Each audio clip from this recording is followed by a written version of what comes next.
Hey you guys, my name is Brianna, which means high, exalted, noble, and strong.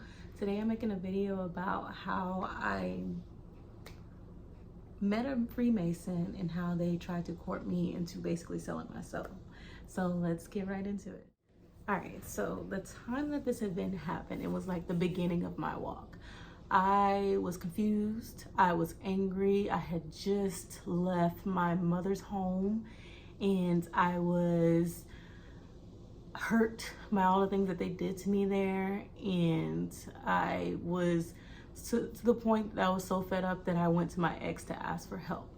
I was still trying to figure it out, living in and out of hotels in my car. Majority of the time it was summer, it was very hot, so I was very frustrated at this time. And I remember this particular day, I was Ubering, trying to make my day better, but I couldn't get it together. I mean, look at everything I was going through, but I was trying to get my day together, and I was like, asking God, like, okay, all this is going on. Am I doing the right thing? Am I on the right path? Like, am I on the wrong path? That's why you're making it so hard for me. And I'm like asking him for help. I'm getting upset with God, like mad at him because of my situation, and like mad because I'm frustrated with my situation and not understanding. I'm confused, don't know what's going on. And so I remember I was Ubering, and I went to this particular apartment. It was this LGB whatever apartments. It's basically like, I remember me and my ex tried to apply for these apartments, and we figured out that those apartments catered to that community. So we kind of were like done with it. This was like my second delivery to those apartments, and I couldn't find the place. It took me a long time to find this girl's apartment. I was irritated. And I had parked in a parking spot because they have limited parking in that place. So I just knew I was going to be there for a short amount of time. So I just parked anywhere so I could hurry up and get this girl her order, because I couldn't drive and find nothing. I had to walk and take a whole bunch of stairs just to find her apartment. She even had to like leave her apartment and walk to me because it was just so much going on in those apartments. And so when I get back to my car, the owner of the parking spot, it's very limited parking, but the owner of the parking spot pulled up, and I didn't know he had pulled up because I was sitting there in the car, like, very frustrated, talking to God again, like, what's going on? Like, what's up? Like, show me if I'm on the right direction. I'm tripping. Like, I don't know what's right, what's wrong. I just want to do what's right, but I'm so confused and so hurt right now.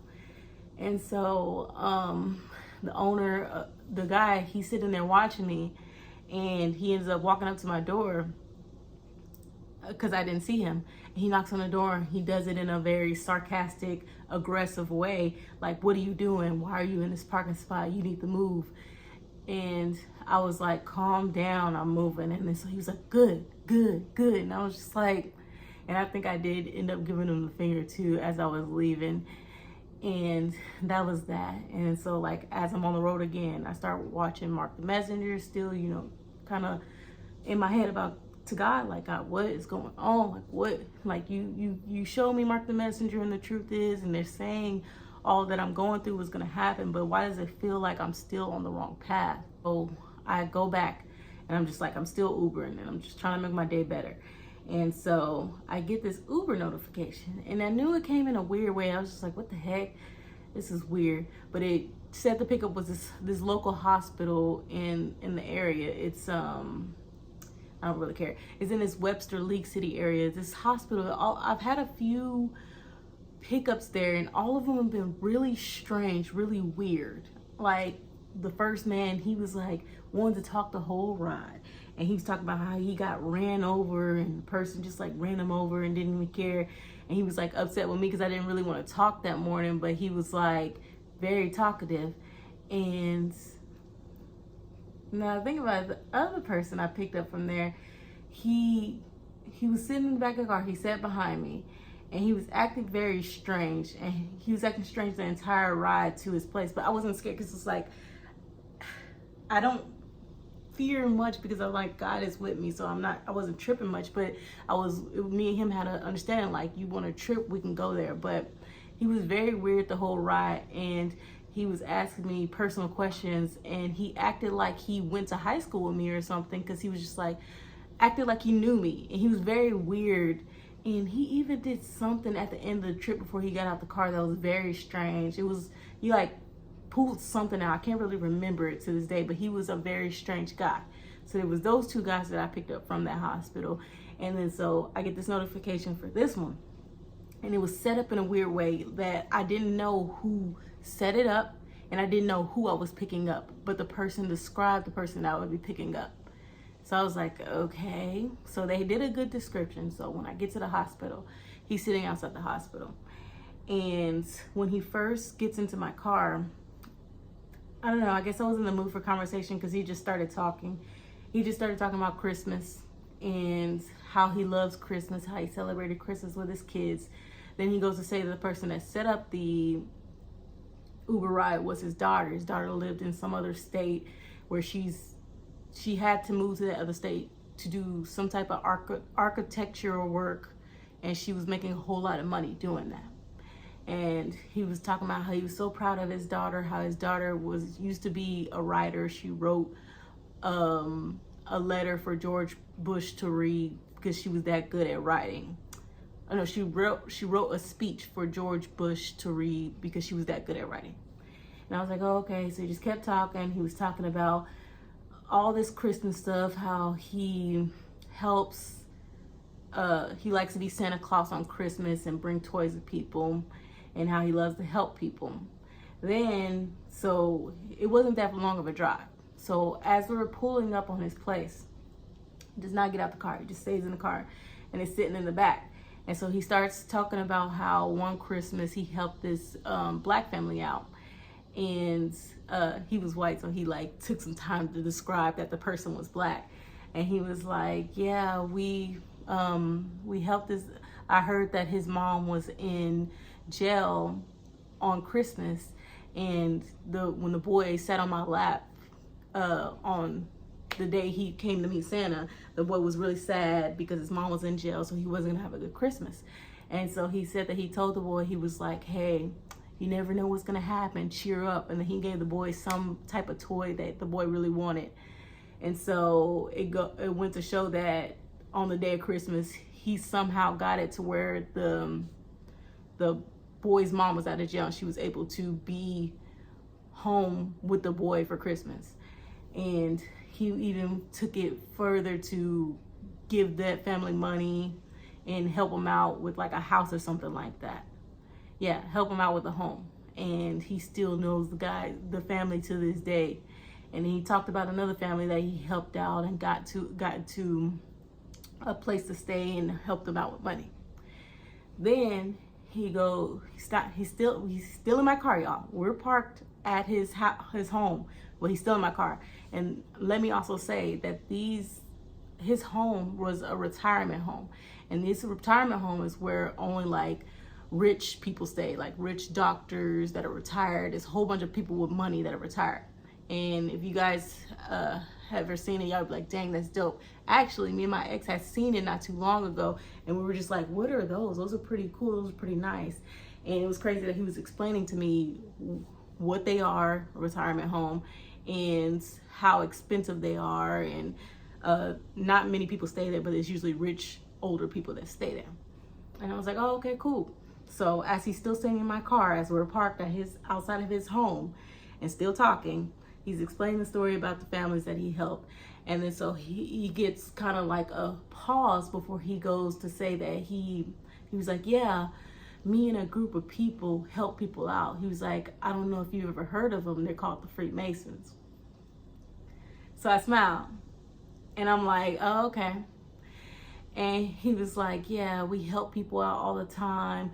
You know, people give us a bad rep from time to time. They talk about how what we're about, and like try to say like people say bad things about it, but really what we're here for is to really help people. That's what we're here for.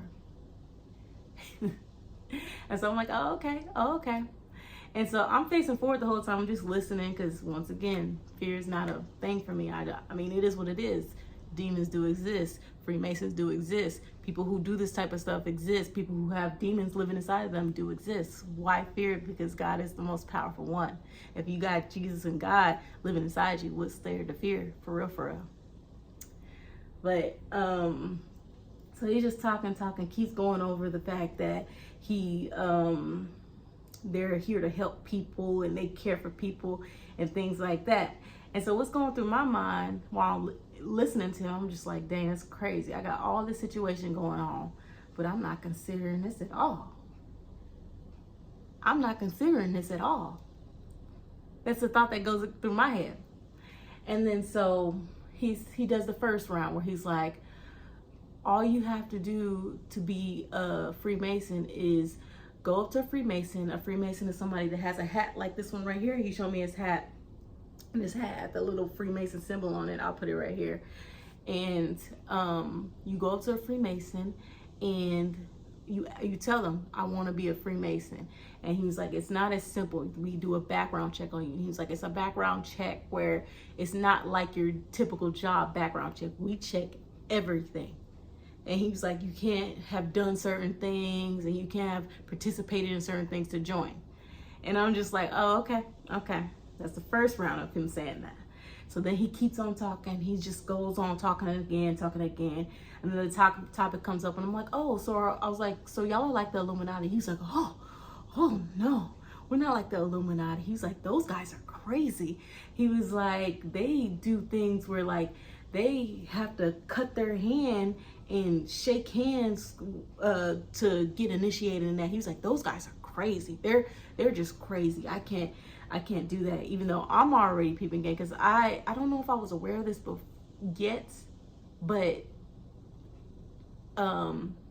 Illuminati is a branch of the Freemasons. So it's like the Freemasons are the main big hub, and Illuminati is, another cult that we should be aware of, but they're just a small branch.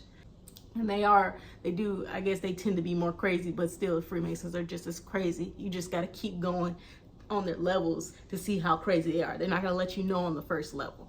You got to get to at least like the 10th level to know when stuff starts getting crazy.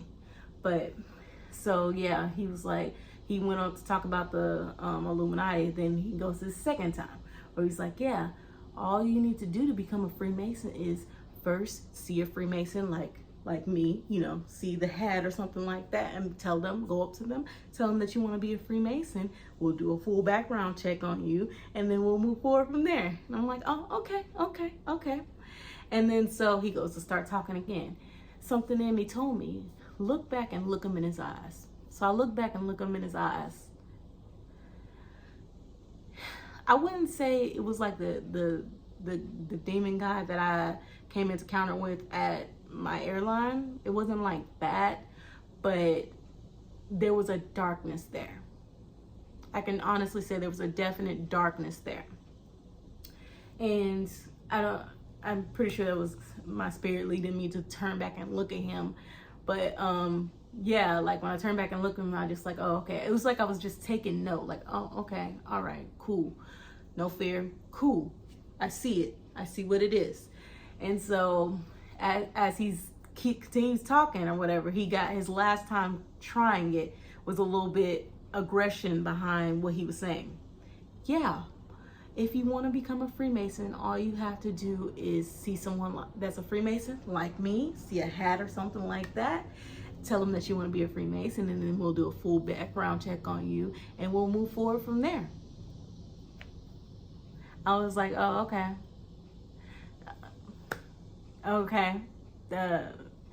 I wasn't being budged, and I'm pretty sure that him starting out by telling me those stories where how he helps people out, gets people in homes and things like that, I'm pretty sure that he thought that was gonna make me move.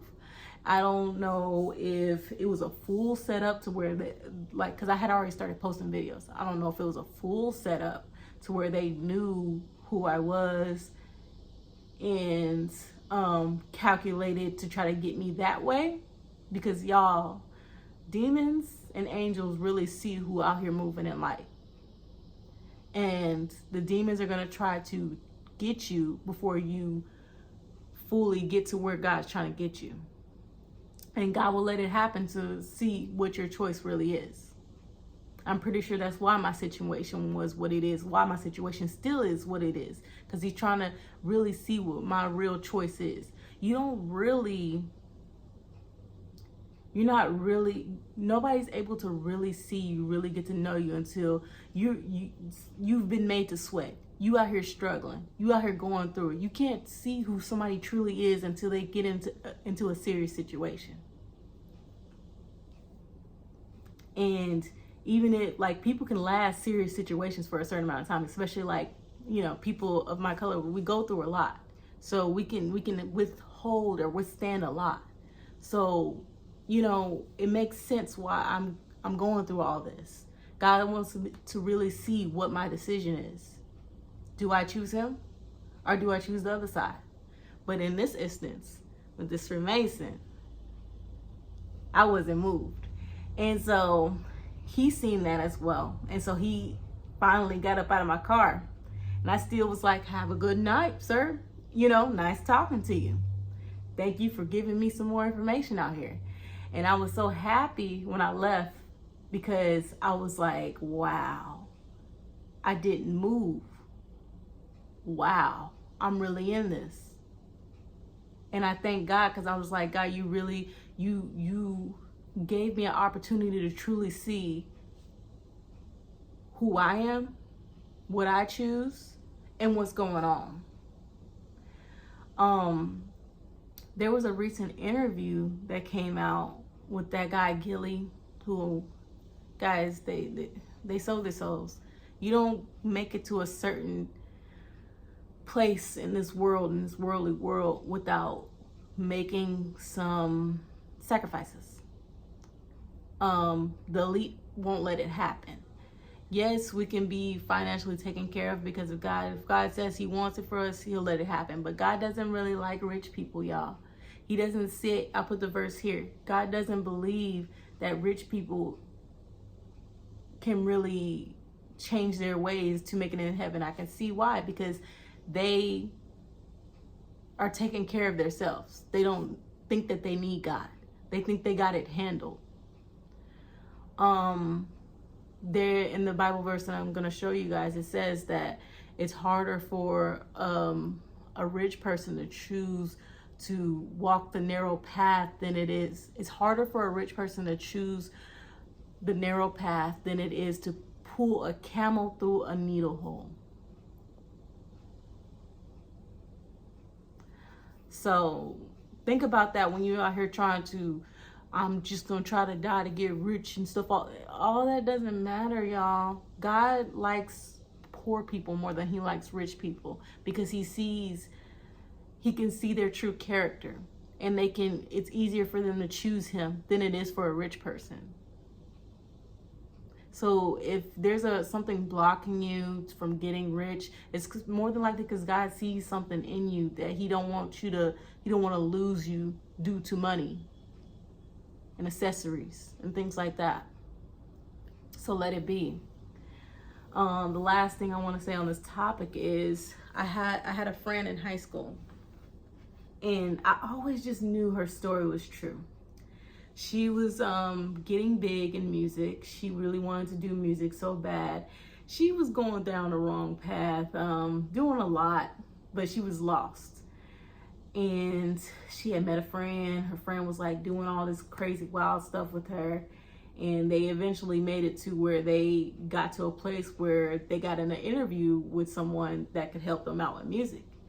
And so she informed us when she came back that the man told her that she can do the music thing. He can do everything for her. He can make it a thing for her. He can make her make it with no problem. All she would have to do is sell her soul. She said no, and she has not stopped choosing God since. She even said they went so far to tell her not to tell anybody about that situation, that they put some type of tracker or recorder or something in her car after their conversation. So she was like, uneasy about that, but she is still to this day full-fledged going hard for God. Y'all, this stuff is real. Can't make this stuff up. So yeah, I met a whole Freemason, and it's like, it shows you guys how they try to court you. Like with her, they were very strong and upfront with it. With the guy that I met, he tried to do it in a psychological way where he kept saying, you will be taken care of, all you have to do is this. You'll be taken care of, all you have to do is this. You'll be taken care of, all you have to do is this. No, no, no, no. Not me, my brother. Oh, he didn't like that. I could tell he didn't like that too. Like he didn't show it too much, but he was frustrated that I couldn't be moved by what he was saying. And I was proud of myself. And I was thankful. But yeah, y'all do your research. Be careful out here. I wouldn't say don't talk to people, because look at that conversation, how it helped me. You know, and you can change somebody else's life possibly by having that conversation, but just don't surround yourself with those type of people. And if you making enough big moves out here, because I must have been doing something for them to send that man my way, for them to systematically set it up to my Uber. Y'all, even the way the Uber was set up was weird and threw me off. It tells you something. All right, y'all. Like and subscribe. I'll see you guys in the next one. Peace.